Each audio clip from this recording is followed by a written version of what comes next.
Hey, hi everyone, and welcome to Parmjit Speaks. Today is episode 7. I can't believe we're already at episode 7, but today is episode 7, and today we are discussing AI technology, artificial intelligence technology in law enforcement. And today I have a very special guest on the show. All my guests are special, but my guest today is extra special because he's a fellow Northeasterner. So I'm going to introduce him really quickly, tell you a little bit about how I met him, and then I'm going to actually pass it over to him so that he could introduce himself. So, our guest today is Joseph Lestrange. And firstly, Joe, did I say your last name right? Lestrange is, yeah, Lestrange. Yeah. Okay, terrific, terrific. Yeah. Okay, so Joe is he's a professor and he's also former law enforcement, and he brings a wealth of experience and knowledge to this conversation. And I think that this conversation is important, especially because AI has become so prevalent in 2024 and the years but the years leading up to this. So sorry, Joe, you make me a little nervous. So I'm kind of stalling No, on my no, words. don't be nervous.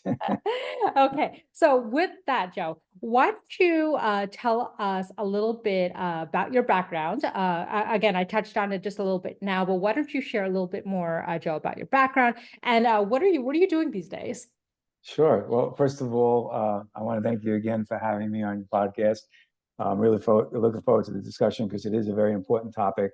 And there's a lot of misinformation and disinformation out there about artificial intelligence in general and how law enforcement is using it.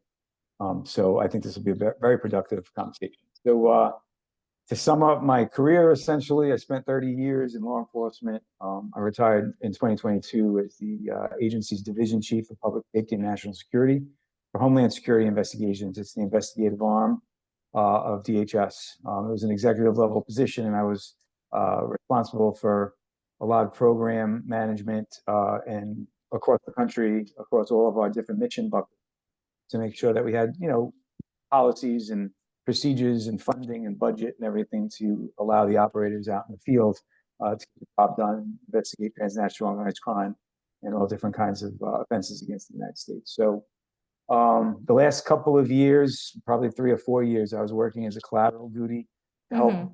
DHS headquarters build an infrastructure across all the different DHS agencies that were security agencies or law enforcement agencies. And the idea behind that was we had all of these departments that kind of got thrown together under DHS 23 from all different departments within the government when we were created in 2003.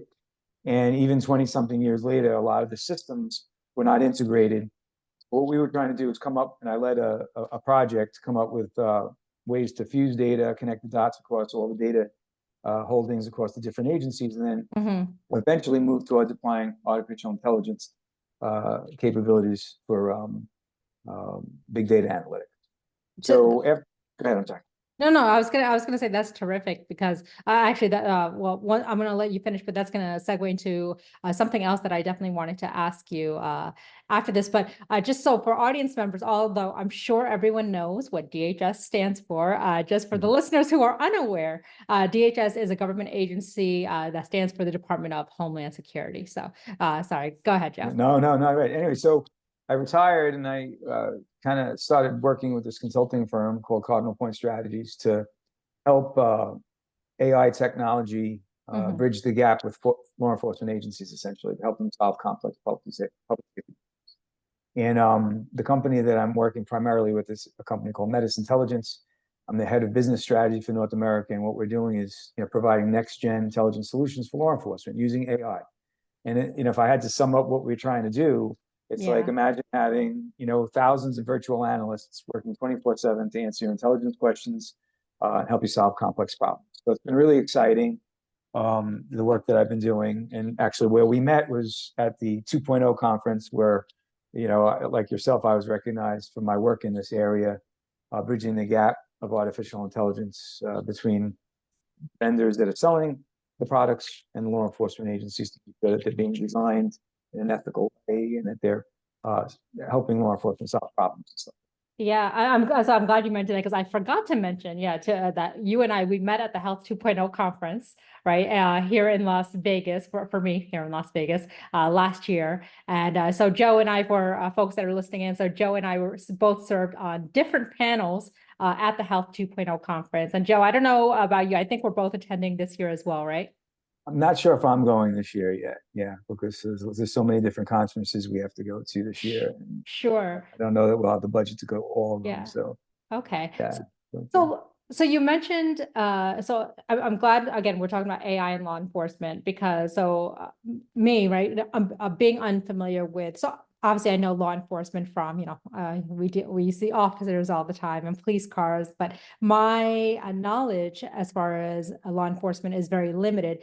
And I would have never thought and I don't know why I wouldn't have thought this, but I never thought about using AI technology in law enforcement. So I think this is such a great conversation because, again, this isn't something that I've thought of, and I don't know if many folks have thought of, the law enforcement agencies using AI.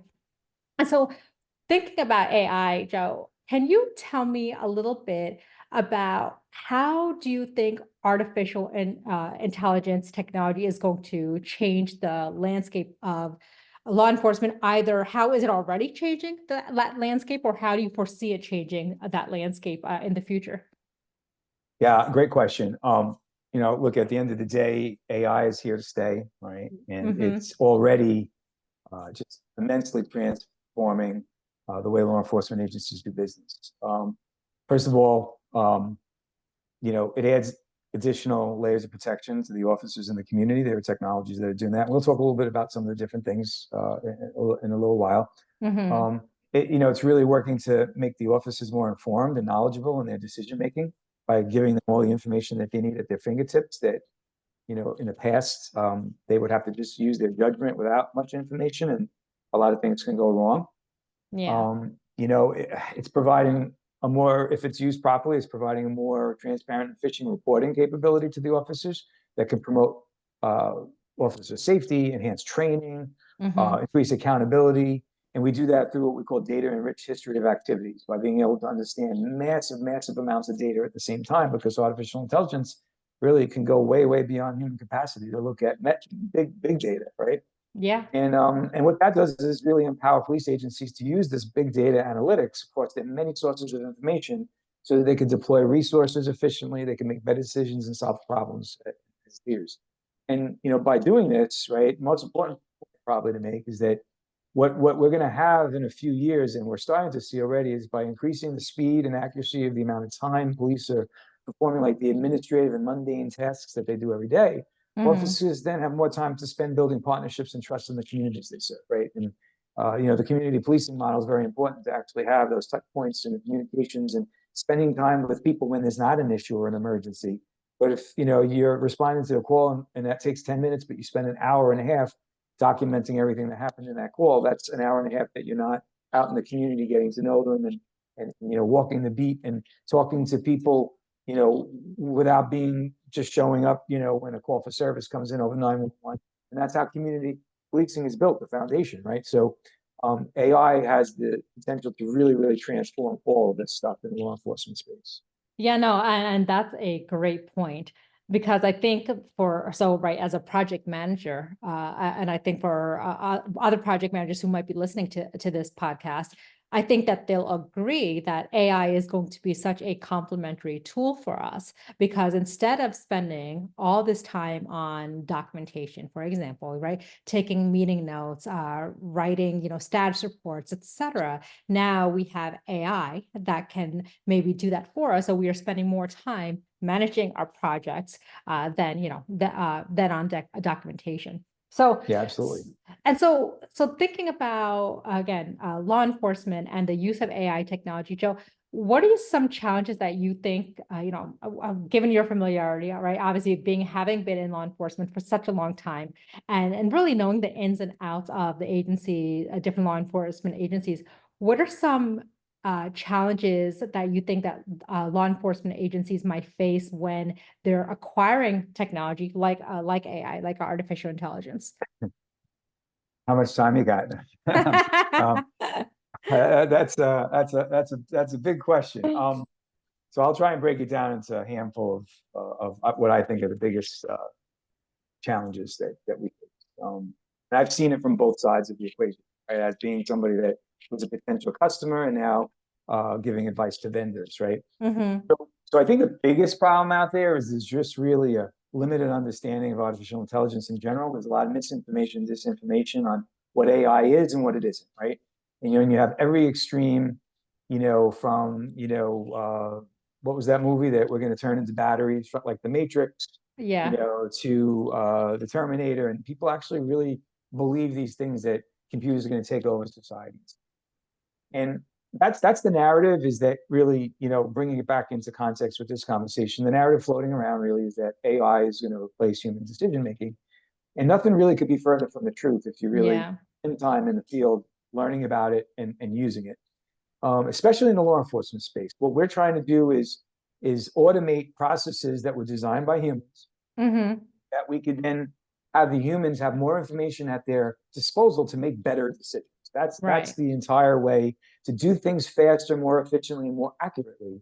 That the decisions that are being made by law enforcement professionals, right, like to take somebody's freedoms away and arrest them, for example, are being made with the ultimate amount of information at your fingertips, so that that what you're doing is backed by the evidence, right, and backed by the science. And that's really what we're trying to do. Now, there's a ton of companies out there selling what they call AI, and some of them are, simply using like an automation of a simple business process, and they're calling it AI. Mm-hmm. Other companies are using AI in like a limited way to increase like accuracy of like, tagging a geolocation or a positive match calculation for facial object recognition and stuff. And there are some very amazing companies doing very, very amazing work in these small buckets. What we're trying to do at Metis is use really complex language learning models and best of breed enrichment engines, so that we can look at big data and fuse it across all types of sources of information and really give you state of the art contextual analytics. And when I say contextual analytics, I'm talking about understanding time, place, and association all together, so we can answer complicated questions about, people involved in different activities, associations with those people, patterns, sequences, and anomalies of crime.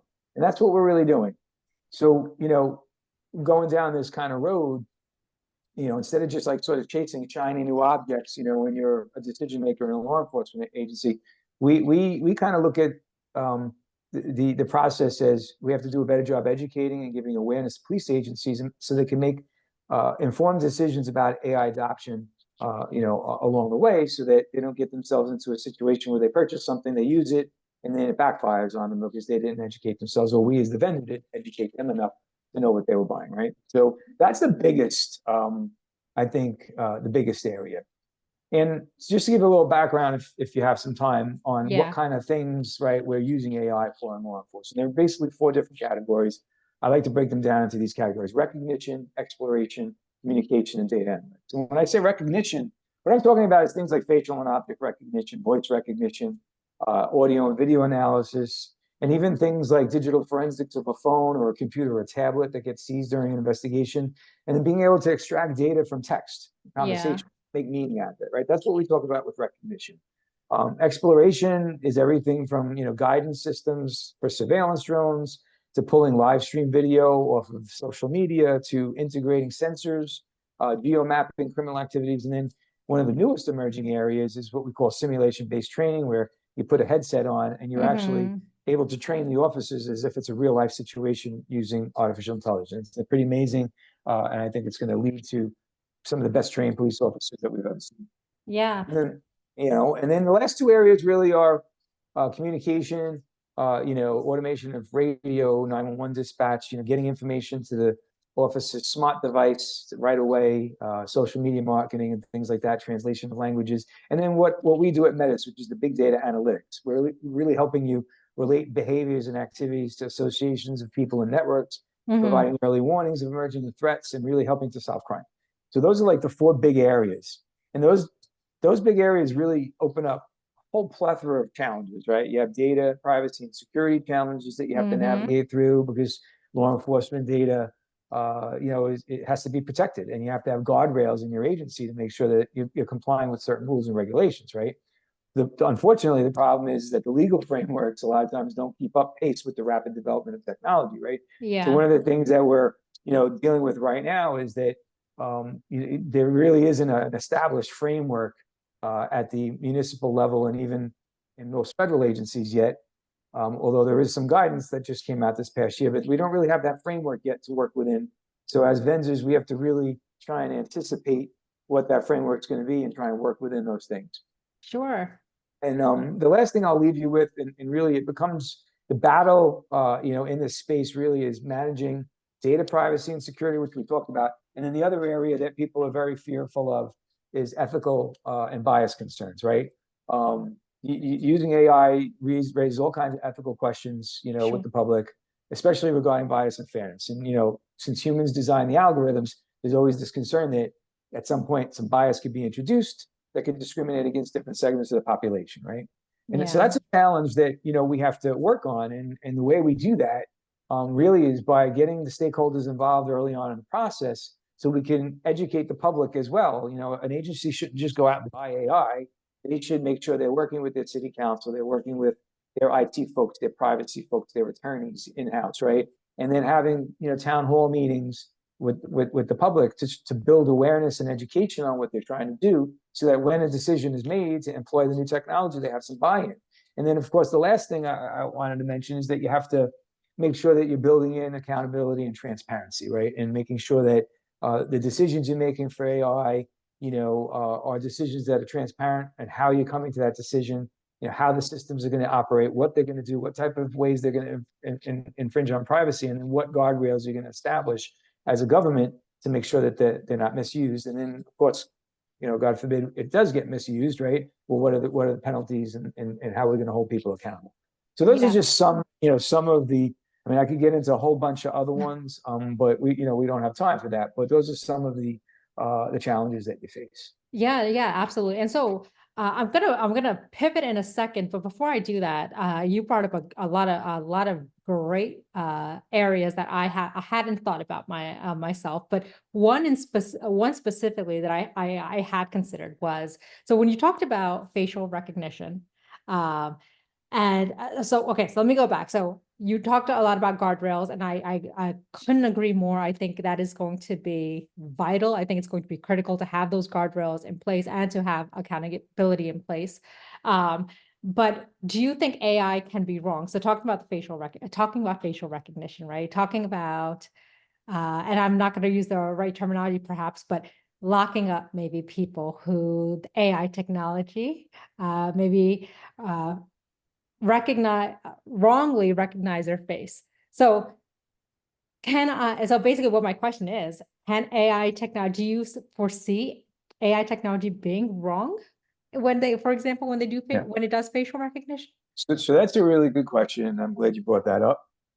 So AI kind of jumped out of the gate with the facial recognition thing ahead of time, and you Uh-huh. could do a Google search, right? And you could find all kinds of stories from going about 7 or 8 years ago, going back even as far as 10 years when the technology was developing, that they kind of came to market a little too fast, in my opinion. And Mm-hmm. so when they were testing AI, it was, and I won't mention the company because of, privacy concerns, but there's this one company that you could find, and they basically built this database that they took off social media, and then they started collecting that database.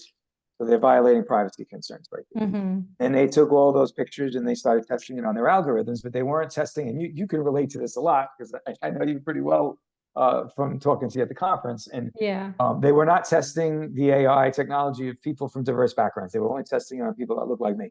Mm. What do you think happens when they started applying the algorithms in a broader setting? They were getting a lot of mismatches for people that have darker skin colors, and the accuracy was maybe 97% for people that look like me, and it was going down into the 60s, for people that don't look like me, right? People with darker skin.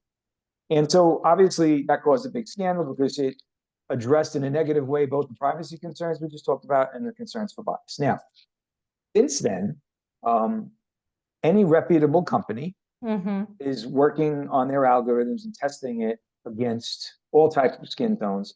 You can also go on the website, it's a US government website. It's called www.nist.gov.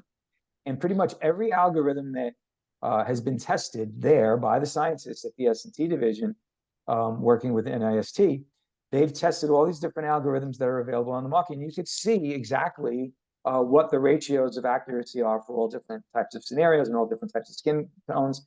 The transparency allows you, as the person that's making a decision to buy a technology, to either look to see what the testing was for the product you're being offered, or to say to the vendor, hey, you guys aren't on this list. We want you, before we buy it, to go through testing. And in this way, you can then have a baseline of how accurate it is. Now, there's two parts I want to answer that question. That's the technical piece. But what we're looking at in reality, right, when you're using it for law enforcement, is that no law enforcement agency, detective, investigator, analyst should be making a decision on whether or not to arrest somebody solely on an identification of facial recognition. No different than when you're doing a case with a witness, perhaps, and you bring them in for a lineup, right? You've watched on TV. That's it's either a photo book, or you come in, you look at a bunch of people through one-way glass, right?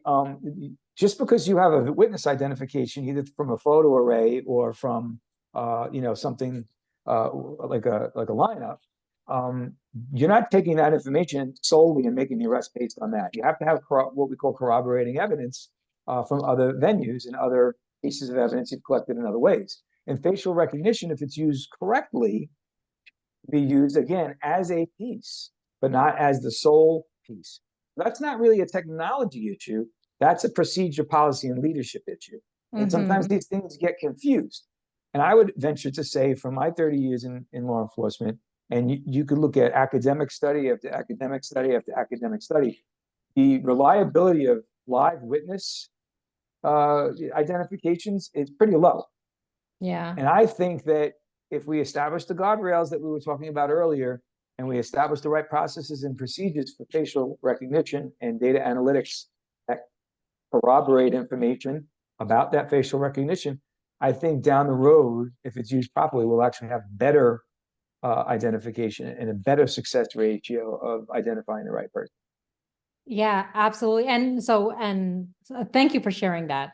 I want to talk about, so you mentioned about how AI, the results that AI produces for facial recognition or to replicate a human, it's 97% accurate if it's a Caucasian, for example, Caucasian male versus. There's all different levels of accuracy. Back in the day when we were first starting to deploy these technologies, they were finding 97% in some of the tests they did. Yeah. Once they found out they had a problem, it was like a lot lower for people that had colored skin tones. But you could see, like, if you go to the NIST website, you'll see like all different tests that are run on the algorithms and ranges. And pretty much, if you're not in the 90+%, you're not going to be able to sell it, right? Yeah. Unless somebody doesn't do their due diligence, then that's an issue too. And law enforcement agencies have to learn how to do that.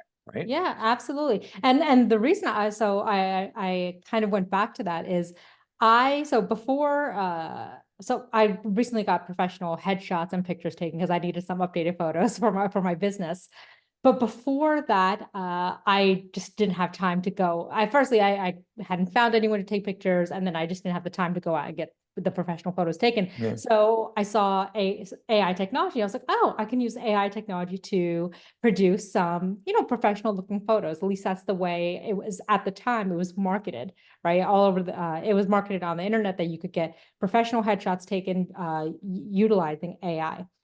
And I entered my information, right? I put in there that I'm Asian, right? Although I'm South Asian, so my family's from India.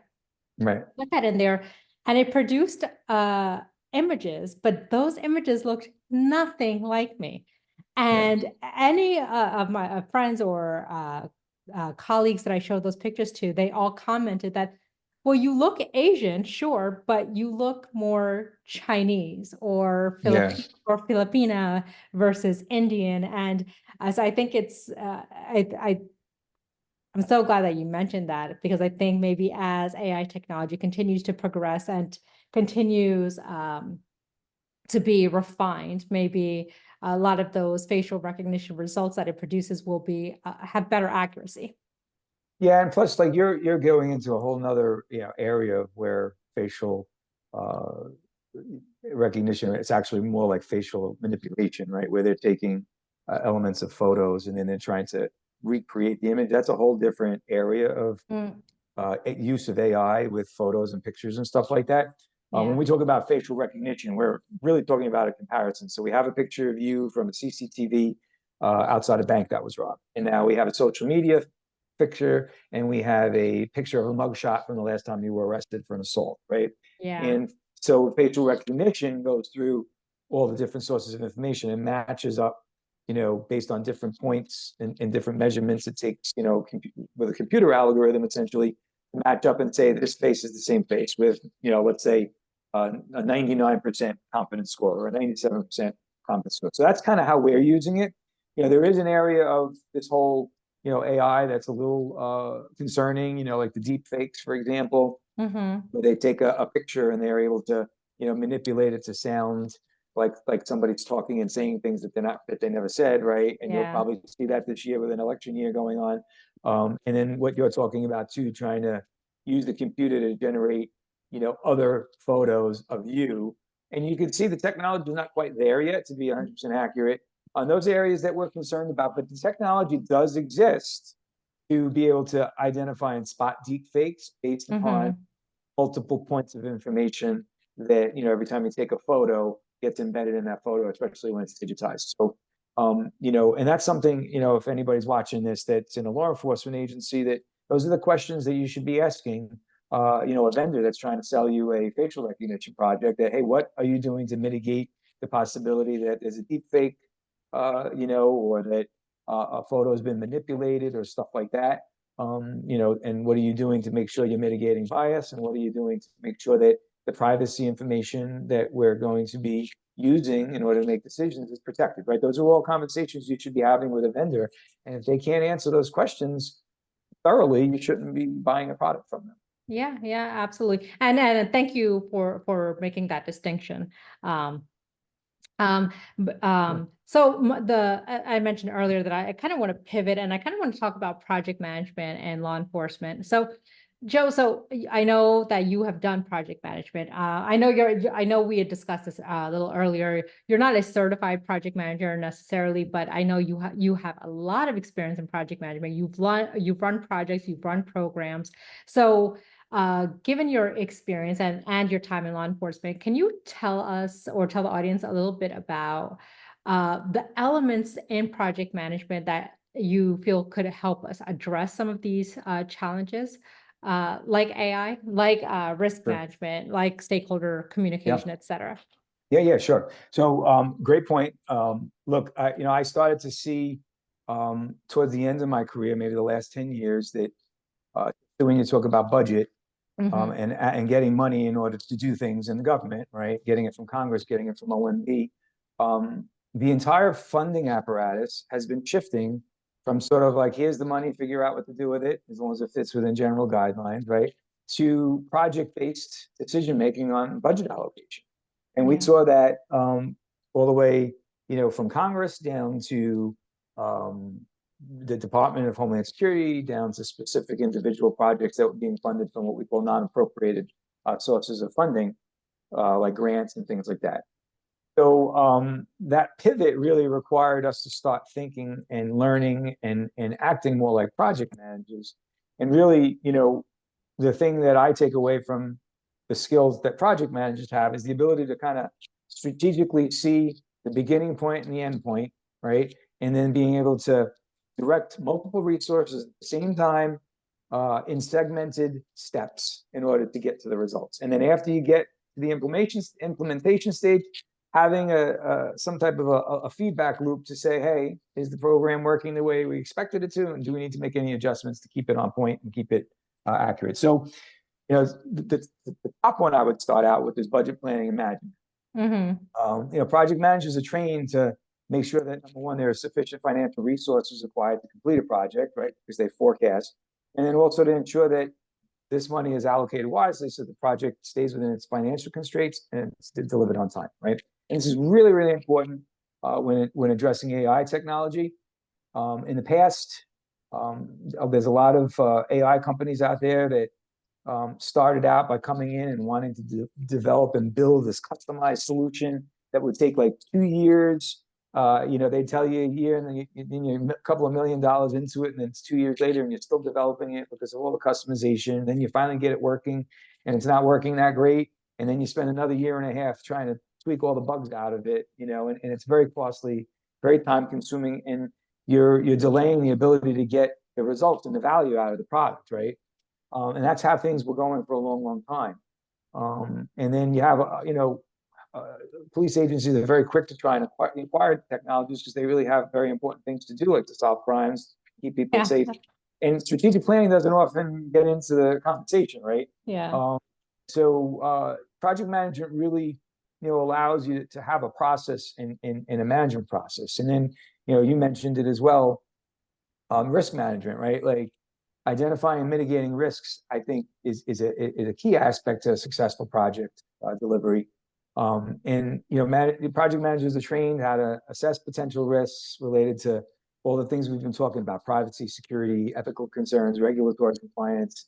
I don't know, developing strategies to minimize those risks and everything. So, the project managers know when they get involved in a project that they need to work with the legal and compliance teams. They need to, maybe work on building regulations or rules within the organization to make sure that you're promoting transparency and accountability in the decision-making process.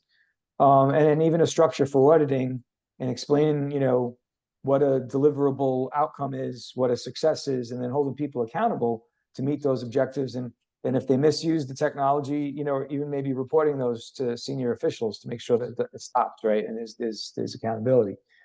The other part you mentioned that I think is huge too is the stakeholder communication. I found very early on in my management and leadership career that the earlier you involve stakeholders in decision making as a team, whether they're inside your organization, outside your organization, cross department, faith-based leaders, wherever your potential opposition could come from, bring them under the hood, let them see what you're doing, bring them into the decision making, because then when you finally get to a decision, you're at yes, and then they've got some buy-in, they've got some sweat in the game, and then if something goes wrong, instead of accusations, it's more like, hey, all right, what do we do to fix it, right? And so I think the project management cycle is very good at empowering the process to include decision makers. And look, let's face it. I mean, I worked in police agencies for 30 years. They're notorious for operating in secret, right? That's kind of what we have to preserve the evidence. Nobody can know this. In fact, even between police departments, a lot of times the big problem is they're not sharing information with each other, right? Yeah.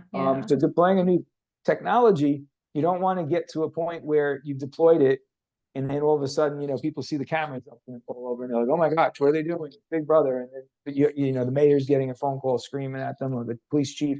And the other thing you don't want to do too is you put a new program together. Like, I'll give you an example: body cams. Right, about 5-7 years ago, all these big grants started coming from the Justice Departments for body cams on every police officer. To enhance training and best practices and accountability for officers that maybe are doing something that they shouldn't be doing. And so on and so forth. But now we have like thousands and thousands and thousands and thousands of hours built up on the servers, storing body cam footage that there's no way possible that human beings could go through all of that and get any meaning from or any value from that information, right? So what we're trying to do at Metis is also, allow police agencies to be able to look at all of it and identify certain things that AI can look for that can say, hey, you know what, that stop that Joe did at 7 o'clock on Saturday of that car with 4 individuals in it, you should go look at that tape because something's not right about it based on some criteria that's defined by the agency, right? So it's very, very important to view down the road what the unintended consequences are. And project managers are really good at doing that. I think a project management team would probably, if used, would have said, well, what are we going to do to store all this footage? Yeah. And what are we going to do to, audit it, right? And they would have maybe thought of these things ahead of time. And then the last couple of things, really, integration planning, right? Especially in IT, you have some background in IT. You really have to be able to come up with a plan to coordinate with the IT teams to ensure the interoperability and minimizing the disruptions. Because when you're merging a bunch of technologies together, you have to normalize the data. You have to, develop API connectors and so on and so forth. You have structured data, you have unstructured data, you have different forms of video and audio, and So what we're trying to do is really be able to connect all the different types of sources, and that's what the leading companies are doing today, so that you can get value out of everything. And by getting value out of everything, you have more information at your fingertips. You're able to tell the story in context about what happened. You're able to make better decisions about who committed crimes and who didn't. And then the last thing I would mention is that the other thing project managers are very good at is developing cycles for continuous improvement, right? To evaluate how the program is going or the project's going, so you can make adjustments to make sure you deliver on time and at cost, right? And then the most important thing I think is the talent management piece, because management personnel with diverse skill sets, the average person find that very difficult. One of my most challenging roles when I became a division chief, which is the level I retired at, is I didn't just have special agents and officers reporting to me. I had data scientists, I had engineers, I had developers and coders, I had intelligence professionals. They all speak different languages, right? Yeah. So you have to really develop like a project management mentality where everybody's on an equal footing and they all have a piece of the pie that they're contributing to, and you need to learn what they do and how they do it, and really identify like the skills and put them in the right places, but also where the gaps are, right? Because when you find the gaps, then you know who you have to train in order to learn this stuff. So if you assign a sergeant from a police department to work with a developer, you got to make sure you train that sergeant a little bit on technology, so that when they're talking to each other, they understand each other's language. And you might even have to train that developer a little bit, maybe send them on a ride along with the cops to see actually what they do, so that when they're coming up with ideas on how to solve problems using technology, they understand the work that's being done, right? So I think those are all skills that I think project managers, because of their training and their experience, because like you said, I'm not a certified project manager, but I kind of learned this the hard way along the way over a very long career of making a lot of mistakes. I think that could really give an edge. And I think the direction we're going with AI, I think police departments should really seriously consider training their tech people and their people that will be bringing technologies to their agency, training them in project management skills, which I think it would really make the whole process from acquisition to implementation to after action review a lot easier and more seamless and a lot more meaningful.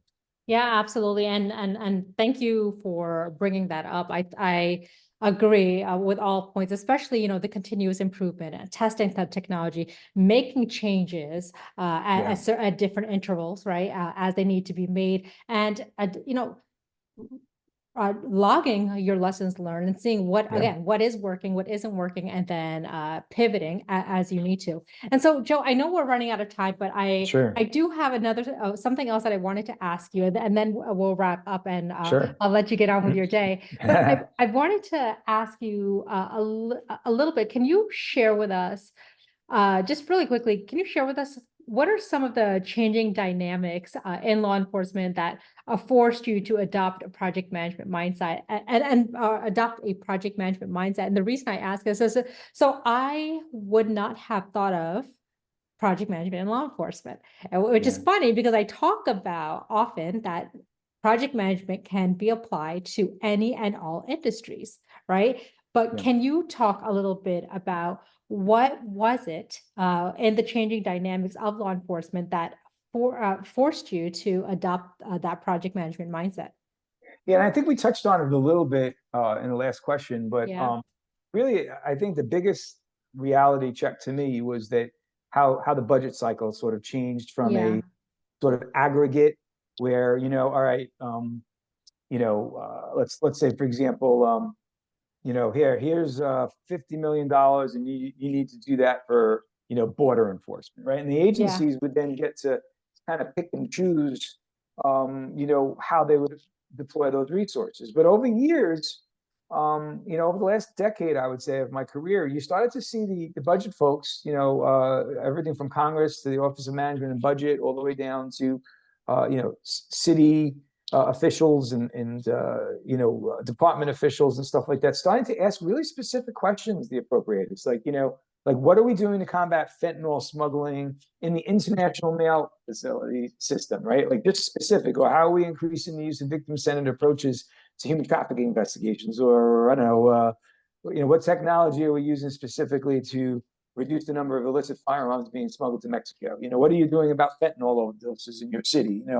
And technology was no different. In fact, when it technology, the project elements were even more specific. Like they were asking, questions, the appropriators, like, what are you doing to fuse structured and unstructured data in big data systems? Or what kind of, artificial intelligence solutions do you need to improve outcomes, to reduce bias and facial recognition, like we were talking about earlier. So we started to see this pattern, and that pattern was happening the same thing, whether it was special projects funding, whether it was at the state and the local, level two with grants. They were starting to ask the same questions that, when you write up your proposal to get a grant, they were starting to go from these big, broad scoped efforts to give money to departments to very, very fine-tuned efforts, specifically, improve one particular area. So when we saw that, we had to really make a pivot. And my idea was sort of the way I worked through that was that I would work with these sort of non-appropriated funding mechanisms to get a program started. But I was always thinking downrange, like, all right, let's get it started with this kind of quick money we can get from the equivalent on the federal level of a grant. And then we would start building into our budget cycle 2-3 years ahead how we would continue to fund the project. And it's the same thing at the municipal level. A grant will come in and get you started, but then it's up to the police leaders to say, all right, we like this program that we did. We like how this project is working. Now we have to start building it into our budget for out years, because the grant is going to run out in, let's say, 2 years, right? So I think that really changed the game, and really having to leverage like the same elements that we've been talking about today to be successful with executing the project and the program. You need to really adopt, really good elements of project management to be successful. Otherwise, these projects just died on the vine. Yeah. And I saw a bunch of, projects die on the vine over my career because the decision makers didn't think ahead. They're like, oh, we got the money, let's go do it. And they start something really great, and then all of a sudden a year goes by and they have one more year of money, but in the budget cycle it's usually 2 or 3 years ahead. So you get to the end of year one and now you have year two money, but you haven't started in year one your budget cycle for 2 or 3 years ahead. You're going to have a gap, right? Yeah. And then you're like, oh gosh, we have to either shut the program down or we have to take the money out of hide, which is the old saying we used to use, take it out of hide from somewhere else and diminish another program in order to pay for this program. And then you get into all this other, nonsense with priorities and, measuring priorities and what's more important. And you know how that goes in a government agency. The people with the most influence or the most friends and the most positions get the money, not necessarily the program, that needs the money, right? Or that is more important to the taxpayer, right? And that's also something that you have to deal with as politics, right? So my last point on that is that another thing I like about the project management cycle is that it really, although politics can intervene, but if you have following that process and it's a transparent process and everybody knows what it is, it's a lot harder, to start intervening and pushing away from the project management process, because it would be pretty obvious, right? If somebody just came in and said, no, give it to Vinny's shop, give that money, and Joe's got enough money, right, or whatever that decision might make. So I think it really allows the decision makers in the agency to be transparent in how they're getting from point A to point B to point Z, right? And just follow like, a methodical guideline. And I think it's great. And I think more government officials should be trained. If I was doing my career over again, I would be like you. I would go get a certification and add that credential to my tool belt. Yeah, definitely. Well, I'll give a quick shout out to the PMP, because the professional project manager. Oh, I'm saying it wrong. Project management professional certification. It just holds so much weight and so much value. So, thank you for sharing that. And Joe, again, I want to thank you so very much for having agreed to be on this podcast. I think this was such a, again, crucial conversation. And it forced me to think about things that I did not consider as far as the use of AI technology and in which industries. And I think for folks who are listening in, I think it is definitely going to maybe change the way they think about how AI technology is used as well. So thank you so very much. And I can't wait to speak to you again. And again, just thank you, and let's catch up soon. That would be great. And again, thank you for the opportunity. And for any of you folks watching that are interested in what we're doing over at Metis, it's metis.com, metisintelligence.com, excuse me. Just go take a look at some of the great things we're doing. Terrific. Thank you so much. Thanks so much. Great seeing you again. Likewise. Bye now.